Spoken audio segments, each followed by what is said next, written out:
Today, I'm going to show you guys the best Krig class for the new Warzone Cold War integration update.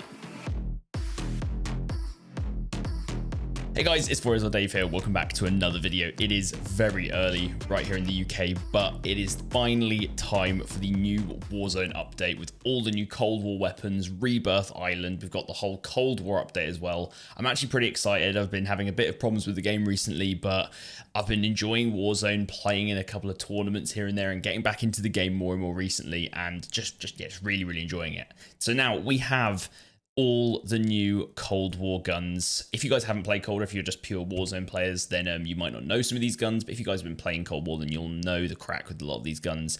Today, I'm going to be showing you the best Krig 6 loadout. I think this is probably going to be one of, if not the best Cold War assault rifles that's been pulled over into Warzone.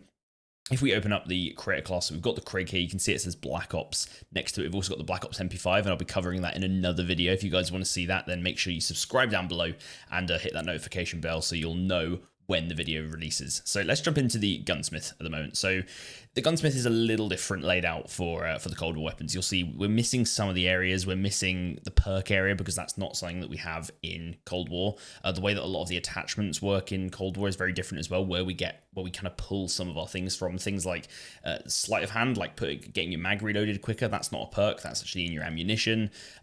There's certain things that you can get, like bullet velocity and stuff, which don't really come into play in normal Warzone or Modern Warfare, but they do now that we've got the Cold War weapons pulled over. So I've been playing around specifically in Plunder so that I can, just use the weapons and get a feeling for how they feel. And I feel like this is probably one of the best classes you can run right now. So let's go through each of these attachments. The first one, which is going to throw up a lot of red flags, is the Muzzle, which I've got the agency suppressor on. So as everyone knows, in Warzone, the monolithic suppressor is king. You run it on like every single gun because it does two things. It gives you basically improved damage, but it also removes your dot from the map when you're shooting, which is really important for keeping yourself fairly low profile in some of those later circles so people don't get a good track on where you are. I think that is super important. So I knew coming into this, I was going to try out the two suppressors as well as the SOCOM eliminator. And the agency suppressor in this game, as well as the suppressor, give you a negative effective damage range and bullet velocity, which are two really important things to lose in Warzone. We're doing a lot of fighting at range, especially with these assault rifles, and losing bullet velocity means we're not going to be as snappy, and losing effective damage range is just means we don't do as much damage at range. But I tried this out. And I swear to God, I tried out the SOCOM eliminator, which was decent, but the horizontal recoil control was something which I didn't like losing. Even though you only lose a bit of it, I didn't like losing it. It made it sway too much when I was using this 3 times, which I'll show you in a sec. But the agency suppressor genuinely didn't feel like it was nerfing the damage or the bullet velocity that much, very weirdly. So I'm going to continue running it for now. I think that having the muzzle gone, having that muzzle flash gone and having you off the radar is way too important. And potentially the damage of these guns when pulled over into Warzone is just potentially higher than the previous Warzone guns. So losing that effective damage range doesn't matter too much. It's a bit of a weird one. I would say try out something between these two, or potentially the infantry compensator if you're just not gonna, if you're not caring about that staying off the radar. But the agency suppressor seems really good right now, actually. People need to do some more testing on it, and I'm going to do some more testing on it for sure later on. I just wanted to get this video out for you guys with my impressions. So agency suppressor, try it out, see how you feel on it. Next, for the barrel. Now, there's a couple of barrels here which I think are good. These first 3 are really pointless. They just don't really give much, and they're not very good in Cold War either. The mil-spec barrel actually gives you damage, which is really good.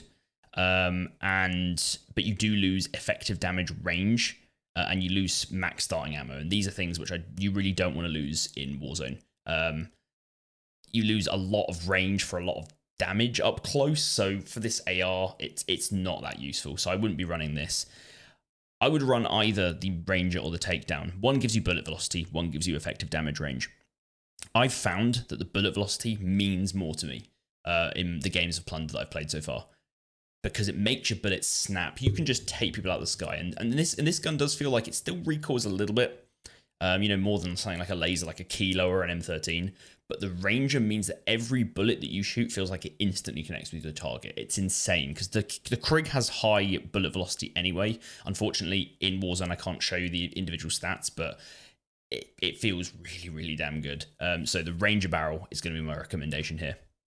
For the Optic, I'm going to go simply with the axial arms 3 times. This probably requires a bit more testing. Obviously, if you're more of a reflex 1 times kind of guy, then I'd probably recommend the Mill Stop or the Microflex or the Hawksmoor. They're all really good. But I'm a 3 times guy for my ARs whenever I've played Warzone, and there's only 3 times I believe in here. There's some 2 times, there's some 4 times, but the only 3 times is the axial arms, and it's good. I like it.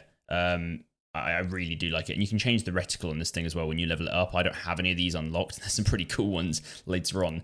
I think there's some here which I probably would actually like more, something like this or something like this. This is a little bit cluttered in the middle, but it's a good... It's not as good as the 3 times from other guns in Warzone, I will admit, but 3 times will never do you dirty, so go for it.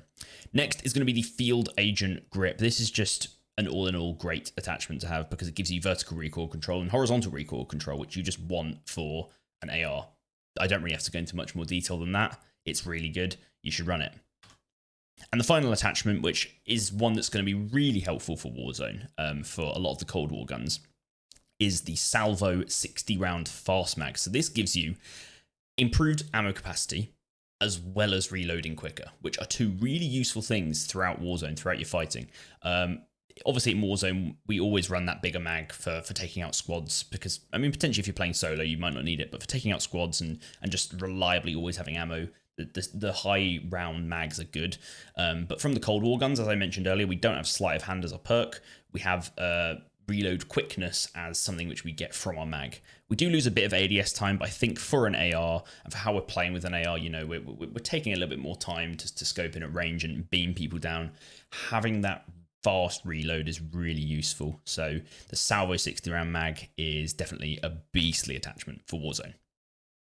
And there we go, guys. That is currently what I believe to be the best Krig class in Warzone. If we look at the other things which we could put on, we've got lasers. It'll be interesting to see how these reveal distance things work in Warzone. I think they could be quite good, but we'll have to try them out, do some testing. The grips are decent, but they all focus on ADS time, which isn't the most important thing, I think, for our ARs and the stocks. Things like aim walking speed, pretty good, but not as important as recoil control, bullet velocity. Those specific things are really, really important. So thanks very much for watching. I will see you guys in my next video where I'll probably be covering more guns in Warzone. I'm going to be trying all this stuff out and yeah, hopefully having a good time playing it because I'm really looking forward to it. So I'll see you guys in my next video. Bye-bye.